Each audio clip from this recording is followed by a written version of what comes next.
It's truly great to be back in the dais here with you and to have a subcommittee hearing, which I think I could speak for the chairman. This is our favorite subcommittee, and we're grateful to continue to be part of it. I also want to thank all the witnesses with us here today. We've got a very good panel, and I look forward to a good conversation. This is our first National Parks Subcommittee hearing since the passage of the Great American Outdoors Act. I was proud to work on that important bill with Chairman King and to get it signed into law. Our national parks are part of what truly sets America apart from the rest of the world, and this bill was a historic investment in our parks at a very critical time. The National Parks and Public Land Legacy Restoration Fund that was created as part of the Great America Outdoors Act is a bipartisan down payment on infrastructure. We now need to ensure that it's being implemented efficiently. I'm sure the chairman and I will be working together a lot on the status of implementation and many other important park-related issues. Well, today's topic is the state of the national park system. And we all know, as the chairman pointed out, that 2020 was a historic year.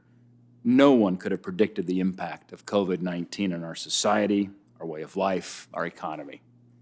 However, I truly believe that our national parks were a refuge. They were a refuge for many Americans during the pandemic. It was good for the soul when Americans visited their national parks. Our national parks allowed folks to get outdoors, get away from the crowds, experience the beauty and the history of our country. And this is borne out by the visitation numbers. Share some numbers from Yellowstone National Park. Despite being closed down for a short time and having very few international visitors, Yellowstone National Park still had 3.8 million visits. Now think about that.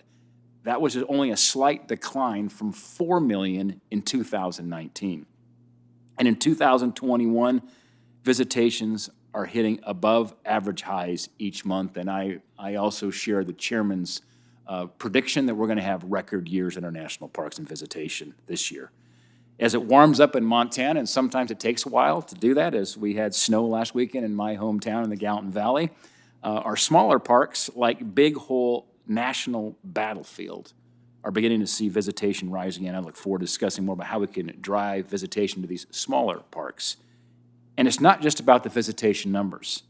I also want to examine how the parks and our gateway communities worked together during last year, and how we can learn from our experience to strengthen relationships between our parks and our gateway communities. The state of our parks also means the state of our park employees, the concessionaires, and all those who live and work in our parks. Employee morale, employee housing, employee health are all things I've heard about recently. I'd like to hear updates on what the park is doing to ensure a happy and a healthy workforce.